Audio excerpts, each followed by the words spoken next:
right, I want to take just a few minutes and talk about the keto diet. We'll talk about intermittent fasting later. That's pretty basic.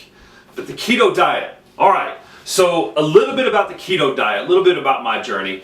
When I first started getting back in the gym, I almost passed out on leg day, my first day back, I hired a personal trainer, and my first 5 months, I lost a total of 20 pounds. I quickly lost those 20 pounds and then I stalled out because it's the old saying, you cannot outwork a bad diet. So I was going to the gym two times a week and I would lost 20 pounds. So I was down from 290 something down to 270 something. And I was getting frustrated. Frustrated because I knew my diet hadn't changed and I knew the real problem. So it was 5 months had went by in my fitness journey. And I said, okay, something's got to change. So this first plateau of 5 months was about to end when I said, I'm going to try keto. So I dove into keto. I knew just a little bit about it. I knew I'm going to be eating meats and something else, but I learned what it was. If you've got any questions on that, go to our private Facebook group and look at the PDF files that we downloaded or that we uploaded. And it's going to give you information on what you can eat, what you can't, the benefits, the negative things. So as I added keto and worked out, still working out twice a week, that's when I started to see more weight loss.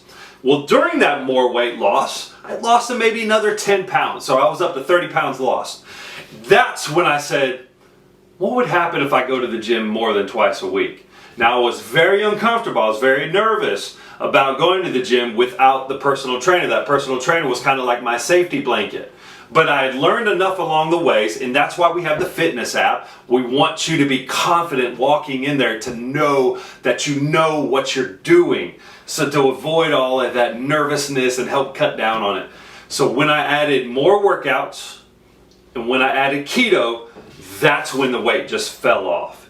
That's when it really just became easy.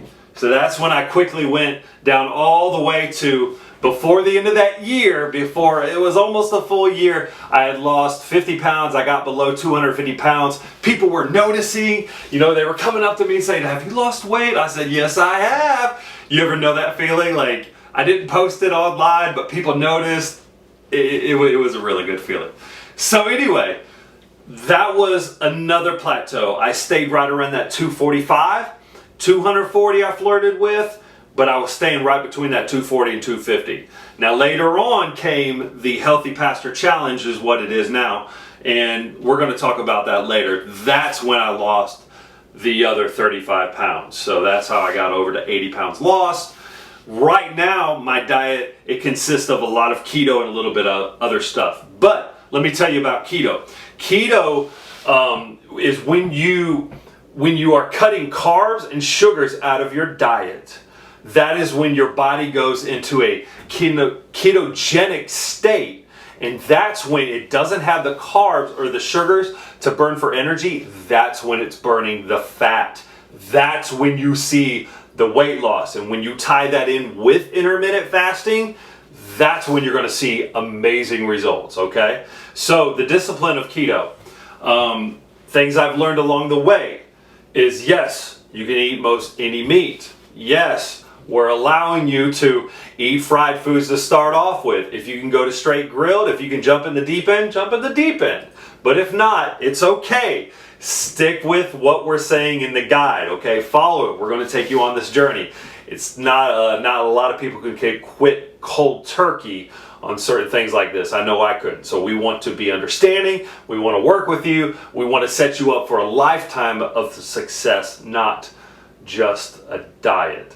One of the mistakes I made along the ways was when you cut carbs and sugars out, it is going to affect your digestive system in a way. Especially my mistake I made, I started adapting my own keto and I kind of went into a carnivore diet. I stopped eating vegetables. And so I was eating cheese and meats and eggs, and you can see where I'm going with this. I had some digestive issues, to say it very politely. So it is very, very important to make sure you are eating the green vegetables, and cauliflower is okay. Guys, one of my go-tos is broccoli and cheese. I get the frozen stuff and I heat it up in the microwave. I eat the whole serving. One go-to cheat code on broccoli or green vegetables is try to shoot for 7 cups a day. Now I didn't make that all the time, but the green vegetables are going to be essential for your fiber intake, which helps your digestive system, of course, okay? So my typical day when I was cutting weight looked like this with intermittent fasting. My last meal, let's say, was at 7 o'clock at night. The next day, I'm not going to eat until 11 or 12. Now I'm having my coffee in the morning. Now I'm going to tell you my cheat code on that. You're going to hear some people say, you only drink black coffee. If you can do that, good for you. But I'm telling you is I'm okay with the little bit of raised insulin levels that it caused me by putting a little bit of cream and stevia, that non-artificial flavoring, whatever that stuff is. So that's my cheat code on that, okay? I'm going to give a little, just like the fried foods. I'm going to enjoy my coffee in the morning. So coffee, and then the other thing to really do while you're intermittent fasting in the morning is drink plenty of water. All right, keep your mind off of it. Stay busy, stay active. This is going to sound completely wrong, and you're going to think I'm a liar. But if you're really struggling with hunger, get outside and walk. Go to the gym.